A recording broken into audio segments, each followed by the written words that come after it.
The geopolitical world as we know it is having a major change, and that change is happening as we speak.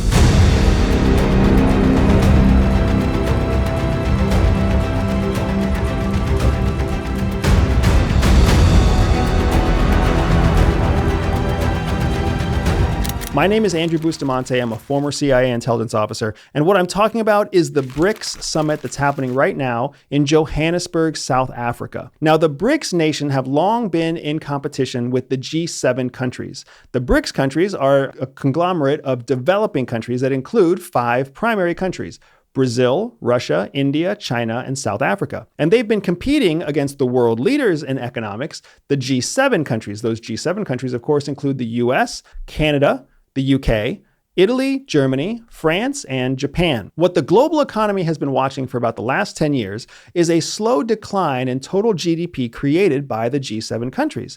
A large part of that comes because the G7 countries are growing at low numbers, but the cost and the expense of trying to live in a G7 country increases at a larger rate than the overall GDP. What we've been seeing with the BRICS countries is actually the opposite. Their GDP has been growing at a much higher rate than the actual cost of living in those countries. So as a result, this year in 2023, we actually saw where the G7 countries have created less GDP than the BRICS nations have created. So what that means is that the BRICS nations are now the primary driver of global GDP. And with that change from G7 GDP to BRICS nations GDP, it means all the other countries out there who have been considering whether they want to align with the West or with the BRICS trading bloc are now in a position where they're moving towards aligning themselves with the BRICS nations. Now, some of those countries that are looking at joining BRICS are actually close allies and long-term allies of the United States. And those countries include places like Argentina, the United Arab Emirates, Saudi Arabia, and even Indonesia. These are countries that have long been aligned with the United States and who have long kind of taken their orders from the G7. And now they're considering actually prioritizing trade with the BRICS countries over prioritizing trade with the G7 countries. Now, that's not the only thing that's important about this BRICS summit that's happening in South Africa. Another important thing to consider is that Xi Jinping, the leader of China, is actually planning to come to that summit live, which would make this the second time in all 2023 where Xi Jinping has left China. When was the only other time that he left China?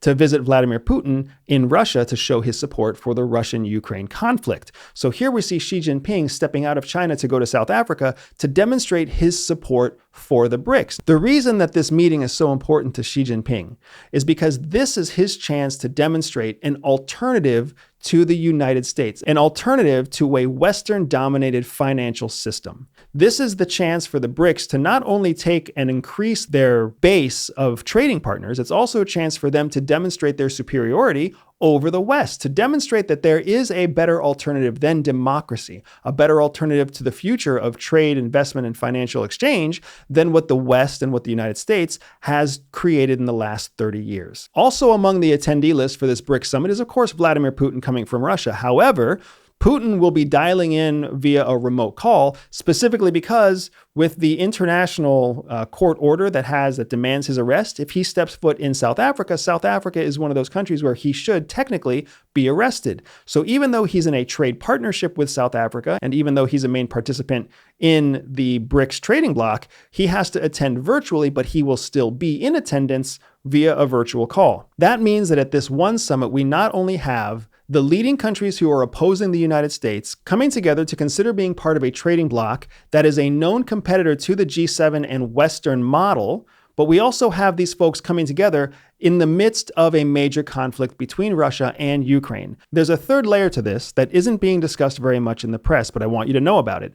The BRICS have been considering for the better part of the last 6 months whether or not they want to introduce their own new currency, a currency that's pegged to gold and a currency that would directly compete with the US dollar. This is a big deal because countries like China, Russia, and India, after seeing when the US sanctions were placed on Russia and how the US and Western allies blocked Russian funds in Europe, countries have been looking to de-dollarize or separate themselves from the US dollar. Now, as demand for the US dollar goes down, that also means that the value of the US dollar will go down because the supply of the US dollar will go up. So what does that mean for you and I and for any other American out there who's dependent on the US dollar? It means that as the BRICS countries start to succeed, the US economy will start to fail. As we see demand go up to be part of BRICS, we will see demand go down for being part of Western and US-based trading groups. If we see a new BRICS currency that is pegged to gold, that means that those currencies will not be pegged to the US dollar, and the US dollar will decrease in value. We are literally sitting on the precipice of what could be a decline in US dominance and an increase in Eastern dominance. As China looks to de-dollarize, as Russia looks to break itself away from Western powers, as places like India and South Africa exercise their right to choose trading partners other than Western trading partners. And then, of course, as allies to the US, reconsider whether or not they want to remain aligned to the US or whether they want to choose a different side. If you're wondering how it is that we got here, that's a much larger story for a different day. Everything from post-World War II policies all the way through to the creation of NATO, to the exercising of the Afghan-Iraq war, to the floating of the US dollar in the 1970s, all of these things contribute to where we sit today,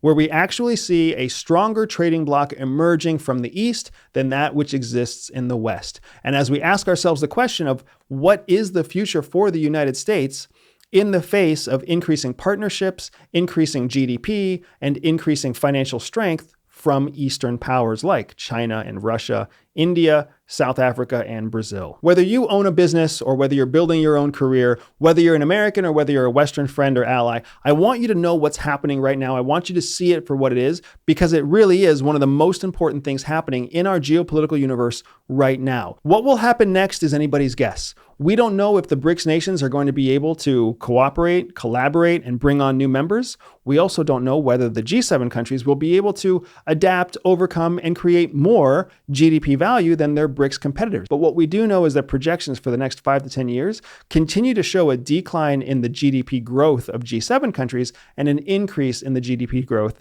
of BRICS nations. Now, it's important for me to tell you that I don't see this as a doomsday event. I don't see this as the fall of the United States or the end of Western democratic countries as we know it. Instead, what I see this as is a healthy dose of competition. For the last 50 years, the United States and its allies have become the dominant force in information, technology, financial exchange. So we've grown at an exponential rate in terms of wealth and prosperity, but we've done it without any competition.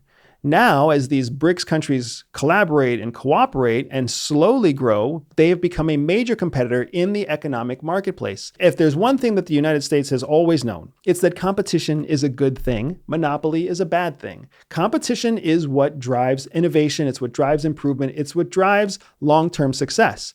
The challenge now, though, is whether or not our US-based leadership, our government and our politicians, are going to be up for the challenge of competing against the GDP wealth that's being grown by these BRICS competitors to our country. It's also an interesting opportunity for us to really start to see who are the true allies to the United States. Because if a country is really willing to leave its relationship with the G7 in order to pursue a new relationship with Eastern powers, then that shows that they're a very pragmatic and practical country, not driven by any kind of ideological common ground. Because if there's anything that keeps the G7 together, it's a common ideology, common sets of belief in things like financial responsibility, human rights, democracy. And a big part of the reason why so many developing countries like partnering with the BRICS is because it's the right balance of financial growth and also keeping the privacy in place so they can also keep their own internal corrupt political and business practices intact. If there's one news story that I'm paying attention to this week, this is it, because there is so much on the line. The future of world order, in many ways, is being decided right now, and the world is deciding whether or not they will continue to progress with the US as their primary superpower and move in a direction of increased democracy and increased financial accountability, or whether the world is going to move in a different direction, in a direction that might be dominated more by a Chinese voice, and in a world where democracy is less important and financial transparency is less important, in a world where financial transactions are allowed to be hidden and where corruption continues to reign supreme. I believe in the power of competition, and I believe competition is what's going to determine who will in fact win this race. Will we see the continuation of the G7 as the predominant GDP force in the world, or will there be some kind of third option where we see an adaptation or an evolution or perhaps even a conjoining of the two systems together? Right now, we don't know, but what we know for sure is that change is happening, and change is something that we haven't seen for the last 50 years. I'm going to keep following this issue closely because I want to see what happens if the BRICS do launch a brand new currency. And I want to see what kind of collaboration happens between Xi Jinping and Vladimir Putin, the leaders of China and Russia, especially if they start partnering with American allies like India, Saudi Arabia, and UAE. And if you want to follow along with me, make sure you hit subscribe, leave a comment below, and stay tuned.